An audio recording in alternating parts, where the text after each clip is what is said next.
చంద్రబాబు నాయుడు గారు చెప్పారు కదా, వైఎస్ఆర్సీపీకి ఓటేసిన వాళ్ళకి ఏం చేసినా పాములకు పాలు పోసినట్టే, వాళ్ళకి ఏ పని చేయకూడదు డైరెక్ట్గా కానీ ఇండైరెక్ట్గా కానీ అంటే ఆయన డైరెక్ట్గానే చెప్పేశారు. సార్ సింపుల్ ప్రశ్న, దీపం పథకం ఉంది. అవును, 1,55,000 ఇండ్లు ఉన్నాయి అనుకుందాం. టెంటేటివ్గా ఒక 5 లక్షలు ఇటు అటు, మీరు చెప్పే డేటాకి నా డేటాకి అనుకుందాం. 90 లక్షల మందికే వీళ్ళు ఇచ్చినటువంటి డబ్బులు చెల్లుతాయి. మరి మిగతా 65 లక్షల మంది ఎవరు? వైసీపీ వాళ్ళ, వైసీపీకి ఓటు వేసిన వల్ల? ఈ సమాధానం మీరు చెప్పాలి. అంటే మీరు పెట్టిన బడ్జెట్లో కూడా ఎంత తెలివిగా పెట్టారంటే కేవలం మీ వాళ్ళకి ఇవ్వడానికి మీరు ముందుగానే ప్లాన్ చేసుకున్నారు. ఇది ఇక్కడ కనిపిస్తున్నది. ఇది ఇంకా ఎంత ఘోరం అంటే సార్, ఇక్కడ రైతు భరోసా. సార్ ఏంటి సార్ రైతు భరోసా? ఏంటి ఆ డేటా నాకు అర్థం కాదు. 53 లక్షల మంది రైతులు ఉంటే ఆ 53 లక్షల మందిలో మీరు పెట్టినటువంటి ఏదైతే డబ్బు ఉందో, ఇక్కడ మీరు అలొకేట్ చేశారో 6,300 కోట్ల రూపాయలు, అది కేవలము 31 లక్షల మందికి చెల్లుతుంది. మిగతా 22 లక్షల మంది ఎటుపోవాలి? సమాధానం చెప్పండి. మీరు పెట్టిన 6,300 కోట్ల రూపాయలు రైతు భరోసాకి కేవలం 31 లక్షల మందికే ఆ డబ్బు సరిపోతుంది. మరి 22 లక్షల మందికి మీరు ఎందుకని చెప్పేసి అలొకేట్ చేయలేదు అంటే వాళ్ళు వైసీపీ వాళ్ళు కాబట్టి ముందుగా ప్లాన్ చేసుకుని అలొకేషన్ చేశారా? దీనికి సమాధానం చంద్రబాబు నాయుడు గారు చెప్పాలి. చాలా తెలివిగా కావాలని వాంటెడ్గా తీసుకొచ్చినటువంటి స్కీమ్ ఇది. ఇంకో విషయం చెప్తానండి, చాలా చిన్న స్కీమ్. ఈ రోజు కూడా జగన్మోహన్ రెడ్డి గారు చెప్పారు, చాలా చిన్న స్కీమ్ బస్సు. బస్ అనేది చాలా చిన్న స్కీమ్ సార్. అదంతా సార్ 3,500 కోట్లు పెడితే మీకు ఫ్రీ బస్ స్టార్ట్ అవుతుంది. ఎందుకు మీరు చేయట్లేదు? చేయాలి అనుకున్నారు, మేము ప్రిపరేషన్ చేస్తున్నామన్నారు, మేము అనలైజ్ చేస్తున్నాము బెంగళూరు మోడల్ని, ఢిల్లీ మోడల్ని. ఎందుకు మీరు చేయట్లేదు? దసరాకి అన్నారు, దీపావళికి అన్నారు, కొత్త సంవత్సరానికి అన్నారు, ఆ తర్వాత సంక్రాంతికి అన్నారు.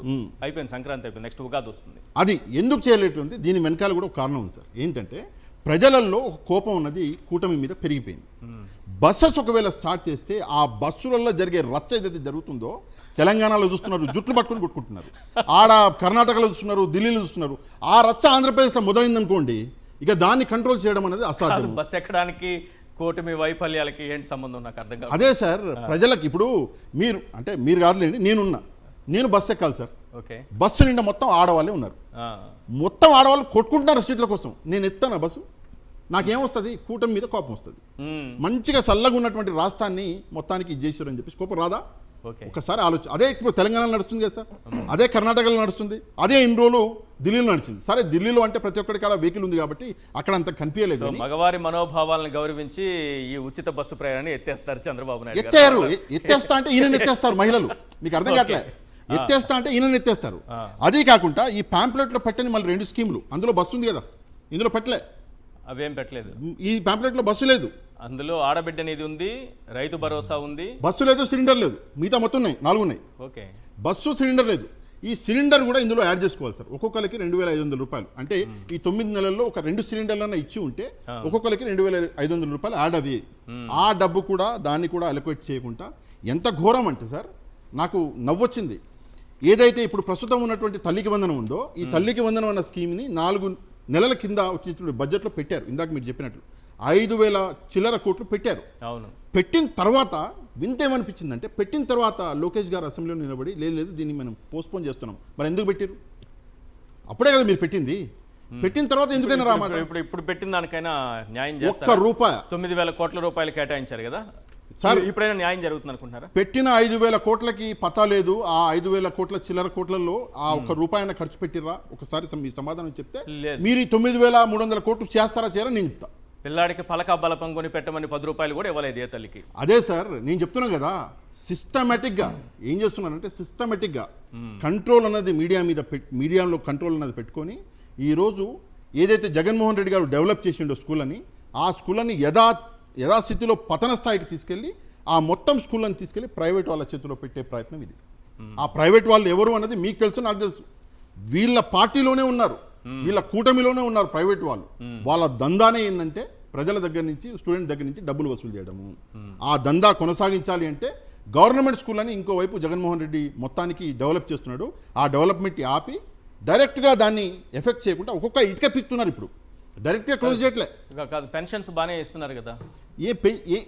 సరే మీరు పెన్షన్స్ అన్నారు కదా, నేను పెన్షన్స్లో ఒకటే విషయం చెప్తాను మీకు. పెన్షన్స్లో ఎంతమంది పెన్షన్స్ కట్ చేశారు ఈరోజు అంటే 4,23,000 దాదాపుగా కట్ చేశారు. ఇందాక మీరు చెప్పించినటువంటి డేటా. సార్ మీకు తెలుసా ఈ 4,23,000 మంది ఎవరు? ప్యూర్లీ చెప్తా మీకు. ఆ, ఫర్ ఎగ్జాంపుల్ నేను ఒక ఊరి పేరు చెప్తా, రామాయపట్నం అనే ఊరుంది ఫర్ ఎగ్జాంపుల్. దాన్ని ఎక్కడ ఉంది ఏమి నన్ను అడగండి. ఓకే. ఆ ఊర్లో వైసీపీకి సంబంధించి కోర్ వైసీపీ అభిమానులు ఒక 15 మంది ఉన్నారు. ఓకే. ఆ 15 మంది వైసీపీకి ప్రాణం. ఉమ్, ఏం చేస్తున్నారు అంటే ఆ 15 మందిని ఐడెంటిఫై చేస్తున్నారు. ఉమ్, చేసి ఆ 15 మంది పెన్షన్ పీకేస్తున్నారు. అందులో ఎవరికి పెన్షన్ వస్తుంది, ఎవరికి స్కీమ్ వస్తుంది, అట్లా చేసి పీకేస్తున్నారు. ఉమ్, అట్లా చేయడం వల్ల వీరేమనుకుంటున్నారు అంటే వాళ్ళు పెన్షన్ రాకపోతే పాపం వాళ్ళు ఆర్థికంగా ఇబ్బందులు ఎదుర్కొని మళ్ళీ అల్టిమేట్గా టీడీపీ వద్దకే వస్తారని చెప్పేసి వాళ్ళు భావిస్తున్నారు. ఈ 4,23,000 మంది కేవలం వైసీపీ సింపథైజర్స్ మాత్రమే. అది మనం గమనించాలి.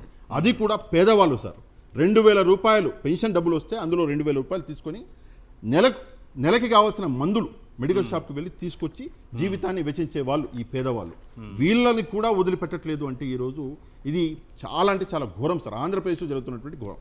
ఎంత బ్యూటిఫుల్గా ఐడెంటిఫై చేస్తున్నారు ఊర్లలో, మండలం లెవెల్లో, జిల్లా లెవెల్లో చాలా డీటెయిల్గా ఐడెంటిఫై చేసి వాళ్ళని టార్గెట్ చేస్తున్నారు. ఒక్కొక్కరిని ఈ గ్రామానికి ఈ మండలానికి చెందినటువంటి ఈ వ్యక్తి టార్గెట్ చేస్తున్నారు. అట్లా టార్గెట్ చేసి వైసీపీని ఎఫెక్ట్ చేద్దామని చెప్పేసి అనుకుంటున్నారు. కానీ వీళ్ళకి అర్థం కాని విషయం ఏంటంటే వైసీపీలో డబ్బు కోసం పనిచేసేవాడు ఒక్కడు లేడండి. ఒక్కడు కూడా లేడు. కార్యకర్త లెవెల్లో కానివ్వండి, మీరు కావాలంటే సోషల్ మీడియా లెవెల్లో కానివ్వండి, మీరు ముఖ్యమంత్రి తర్వాత సెకండ్ నెంబర్లో ఉన్న వ్యక్తిని కూడా మీరు తీసుకుంటే డబ్బు కోసం పనిచేసే వాళ్ళు ఎవరు లేరండి. కేవలము పార్టీ అంటే పిచ్చి, జగన్మోహన్ రెడ్డి అంటే వెర్రి, అందువల్లనే పనిచేస్తున్నారు కానీ డబ్బు కోసం కాదు. రైట్.